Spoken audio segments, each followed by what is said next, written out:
कहानी का शीर्षक है घमंड, डाकू और आम आदमी। एक गांव में एक डाकू का राज हुआ करता था। वो डाकू बहुत ही शक्तिशाली और घमंडी था। लोगों को कुछ नहीं समझता था, लोगों पर अत्याचार करता था और परेशान करता था। वह जबरदस्ती कर वसूलता था।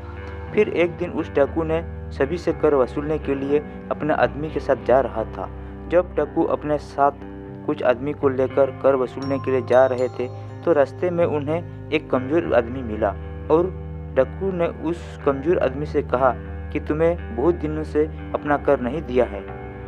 उस समय कमज़ोर आदमी ने कहा कि मेरे पास अभी कर चुकाने लायक धन नहीं है। फिर डाकू के आदमी उसे पकड़कर अपने साथ ले गए और डाकू के सामने उपस्थित किया और कहा कि यह आदमी कर देने से मना कर रहा है। उस पर डाकू ने कहा कि इसे अगले दिन बुलाना, मैं इसे सज़ा सुनाऊंगा।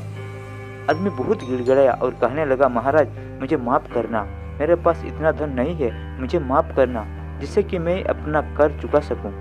तभी उस गांव में एक साधु महाराज पधारे और फिर उन्हें देखा कि डाकू बहुत अत्याचार कर रहे हैं। साधु ने डाकू से कहा कि तुम ऐसा क्यों कर रहे हैं। उस समय डाकू ने कहा कि अगर तुम भी ज़्यादा बोलोगे, ज़्यादा सवाल जवाब करोगे तो मैं तुम्हें भी सज़ा सुना दूंगा, क्योंकि मैं इस एरिया का महान डाकू हूँ।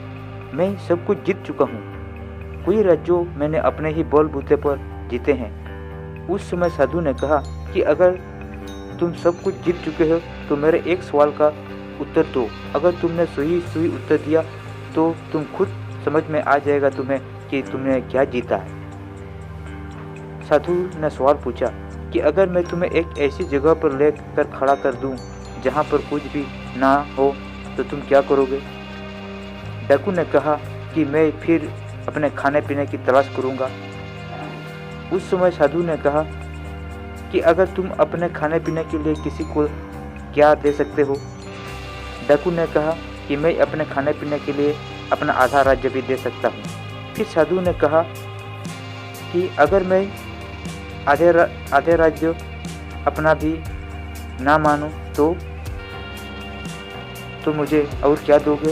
तब डाकू ने कहा कि मैं तुम्हें पूरा राज्य दे दूंगा। फिर साधु ने कहा कि आप समझ लो, देख लो कि तुम्हारे पास अब क्या है। तुम अपने खाने पीने के बदले में पूरा राज्य देने के लिए तैयार हो। अगर तुम्हें खाना ना मिले तो तुम इसके लिए सब कुछ देने के लिए तैयार हो या नहीं, कि तुम्हारे पास इसके बाद कुछ भी नहीं बचा रहेगा। इसलिए हर इंसान को इतना घमंड नहीं करना चाहिए कि एक समय ऐसा आ जाए कि उसको सब कुछ खोना पड़े। डाकू को बात समझ में आ गई। डाकू को भी बहुत घमंड था अपने शक्ति पर, जबकि उसे ऐसा नहीं करना चाहिए था, अपने शक्ति पर घमंड नहीं करना चाहिए था। अब डाकू ने साधु का पैर पकड़कर माफ़ी मांगी। दोस्तों, अपने बाहुओं की शक्ति दिखाकर किसी कमजोर को धमका नहीं सकता, वो भी काम में आएगा। अगर वो भी चाहे तो अपना दिमाग की शक्ति से बहुबलों को भी हरा सकता है, किसी भी शक्तिमान को हरा सकता है और वो भी आनंद ले सकता है। दोस्तों, इस कहानी को सुनने के लिए आप सबका बहुत बहुत धन्यवाद। हैंडी कपूर चैनल को सब्सक्राइब करें, लाइक करें और बेल आइकन को दबाइए और ऐसे ही मनोरंजन कहानी आपको मिलता रहे। आप सबको बहुत बहुत धन्यवाद।